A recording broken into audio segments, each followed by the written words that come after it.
ভোরবেলায় 5টার সময় ভোরবেলায় এসে একবারে বাড়ি কিন্তু আজকে নাই।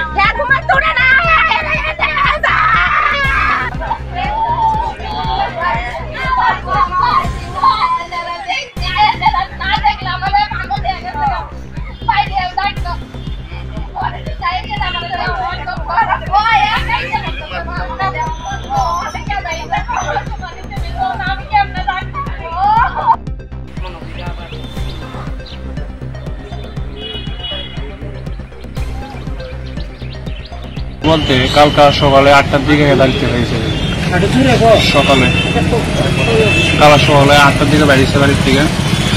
তো এই অনেক সময় মানে প্রায় সময় 8টার দিকে বাইরে, এই বাইরে অনেক সময় আয়া পড়ে বাড়িতে। তো এই সন্ধ্যা অব্দি আইসে না। তো আমি থাকি না এনে বাড়িতে, আমি আওয়ার পরে রাত্র 10টার দিকে আইসি, আওয়ার পরে দেখি হে আইসে না। তো এই গার্জের লোকে চলাফেরা করে, তো তারা কল করছি 2-1 জনরে, তারা কেউই কল রিসিভ করছে না। এরপরে বাড়িতে গেছি, যে লোকটাকে কল করছি এই লোকটাকে বাড়িতে গেছি, তো বাড়িতে গেছি বলে দিয়া এই লোকটাকে এসে বলে সকালে বলে দেওয়া হয়েছে। হ্যাঁ, সকালে দেওয়া হয়েছে। এরপরে আরেকটা লোকের লোকে দেওয়া হয়েছে বলে, মানে আরেকটা লোকের লোকে দেখছি বিশ্বপ্রিয়া হাজার বাড়িতে গেছি, এর নাম হলো সুজিত দেব। তো এরপরে আবার আমি শুনে আইলাম আমার বাড়িতে, আবার আইসে ওই বিশুদার লোকে দেখা করছে। এই বিশুদা কইল তারা গেছে নন্দনগর পুরাবাড়ি। নন্দনগর থেকে বলে তারা সকালে 11টার দিকে বলে বাইরে বলে আইন না, মানে সমনিতে নামাইতে গেছে ইন্দ্রনগর সমনি।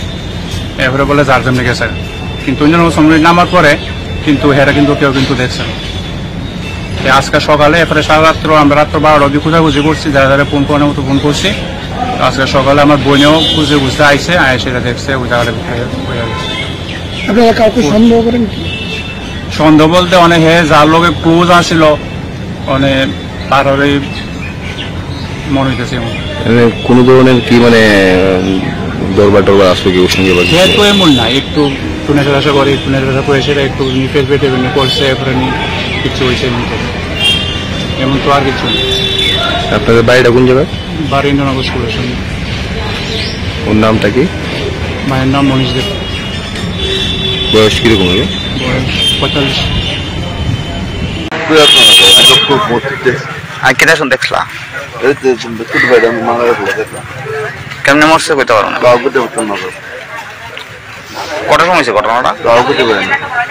সকালে কই পাওয়া গেছে এটা? আমরা ফোনে দেখছি, আমি ঘুমাতে। আমার